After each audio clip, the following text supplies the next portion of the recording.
आजकल एयरबीएनबी हर जगह हो रहा है, लेकिन एक सवाल बार बार मेरे जहन में आ रहा है, एयरबीएनबी करने से कितना कमा लूंगा भाई? कितनी कमाई होती है एयरबीएनबी करने से? हाँ जी, आप भी अगर वीडियो देख रहे हो तो कहीं ना कहीं आपका ये सवाल है, एयरबीएनबी से कितने पैसे बनते हैं? तो आज उसी बात को हम ब्रेक करने जा रहे हैं। सवाल ना यार बहुत आसान है ये पूछना, लेकिन जवाब देना बहुत मुश्किल है। गुड डे, वेलकम, सत श्री अकाल, welcome to your channel the homestay academy, nurturing Airbnb preneurs. I am your hosting दोस्त कैप्टन सरबदीप सिंह। तो यार हम ये जो सवाल का जवाब जब देने जाते हैं ना, तो हम थोड़े से घबरा जाते हैं। क्यों? क्योंकि जब आपने ये सवाल हमसे पूछा है ना, तो कहीं ना कहीं आपने हम पे ट्रस्ट फैक्टर दिया है, एक आपको कॉन्फिडेंस है कि जब जवाब आएगा ना उसमें थोड़ा सब्सटेंस होगा। तो इसीलिए ये जवाब इतना आसान नहीं है देना भाई। इस जवाब के अंदर बहुत सारी चीजें आपको समझनी पड़ेंगी। तो आज ना आपके लिए ही हमने ये जवाब को समराइज किया है कि भाई इतना आसान नहीं है कि कितने पैसे कमा लूंगा,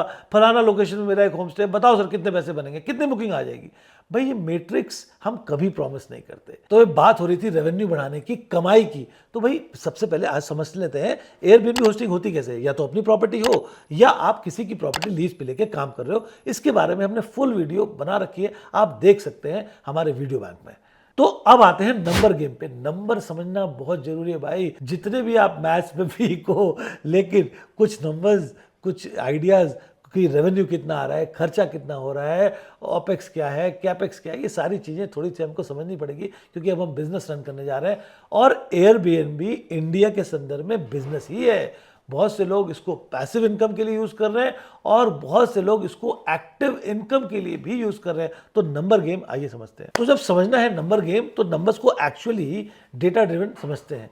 तो समझते हैं एक 2 BHK का विला जो हमारे पास मसूरी में या बनारस में या केरला में या मुंबई में या जम्मू में कहीं भी हो सकता है।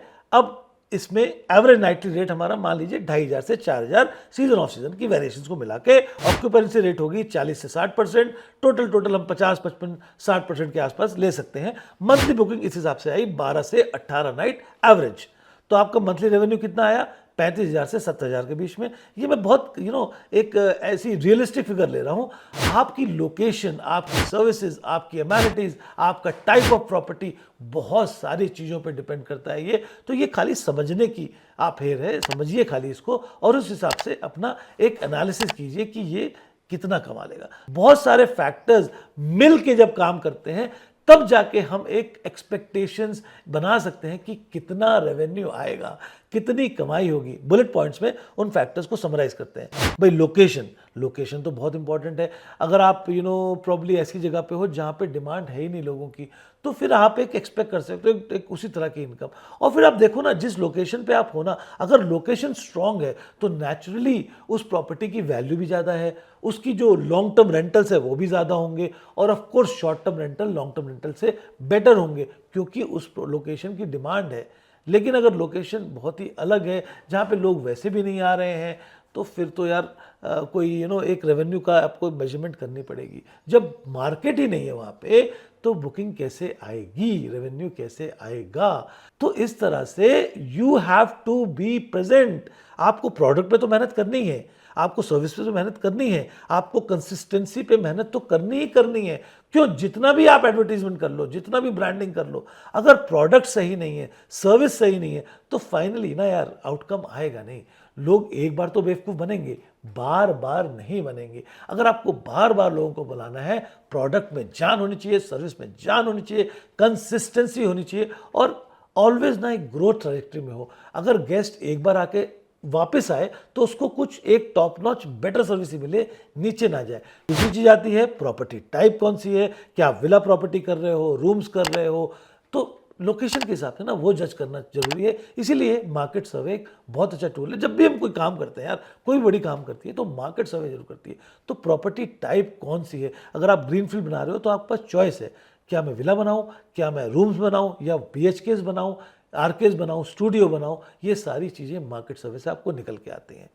फिर होस्टिंग की क्वालिटी, जैसे मैंने कहा भाई, प्रोडक्ट क्वालिटी, सर्विसेज, ये तो टॉप नॉच होनी चाहिए। टॉप नॉच का मतलब पैसे खर्च करना नहीं है, टॉप नॉच का मतलब है कंसिस्टेंट सर्विस, अच्छी सर्विस, देसी सर्विस, लोगों को मजा आएगा। ऑफ कोर्स अगर अमेनिटीज इसमें ऐड हैं तो बेटर ही है। और कुछ अमेनिटीज तो यार आप कॉम्प्रोमाइज़ नहीं कर सकते। जैसे मैं कहता हूँ बार बार, अगर आप एयरबीएनबी चला रहे हो तो आप समझो कि नीड्स क्या है, रोटी कपड़ा मकान, वाईफाई बहुत नीड है।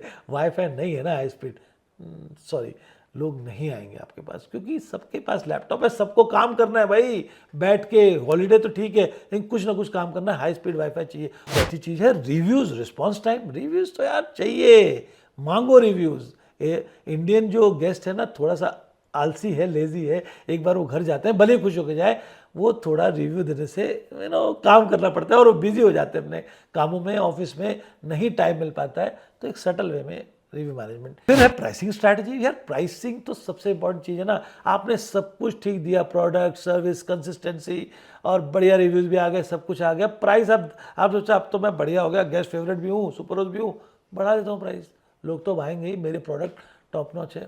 बड़ी बड़ी कंपनियां इस चीज़ को समझ चुकी हैं। और भाई फिर एयरबीएनबी एआई ड्रिवन है, एल्गोरिथम है, हमको उसके साथ रेजोनेट करना है, तो डे टू डे उस पर वर्किंग चाहिए, डे टू डे उस पर सीजनल वेरिएशन चाहिए, ये सब प्राइसिंग स्ट्रैटेजी, फोटोग्राफ चेंजेस। अब आप एक चीज़ ना, हमारे पास जब ये बार बार कंसल्टेंसी की बात आती है तो लोग बोलते हैं सर बनाया था एयरबीएनबी की लिस्टिंग, पहले पहले 2 महीने तो अच्छा चला, उसके बाद बैठ गया। आपका भी शायद यही सवाल होगा जब आप ये वीडियो देख रहे हो। तो भाई सिंपल समझो ना, एक कॉन्सेप्ट समझो भाई, Airbnb AI driven smart app है।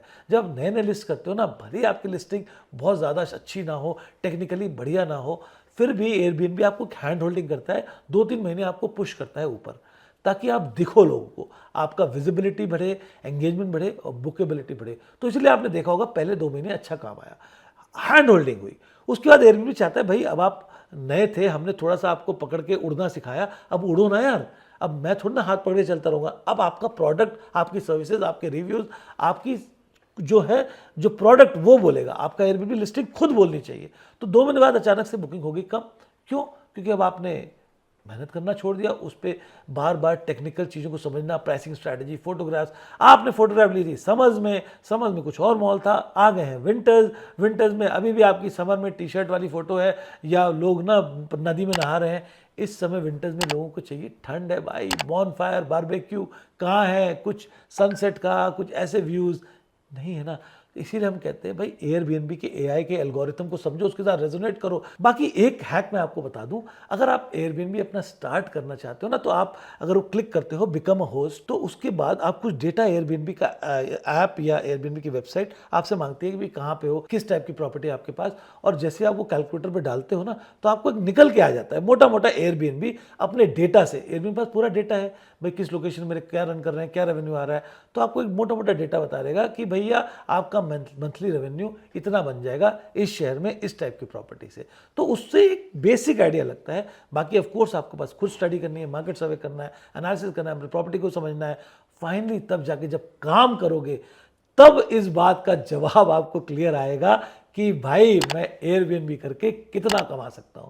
Thanks for watching, this is the homestay academy, आपका अपना चैनल नर्चरिंग एयरबीएनबी प्रेन्योर्स।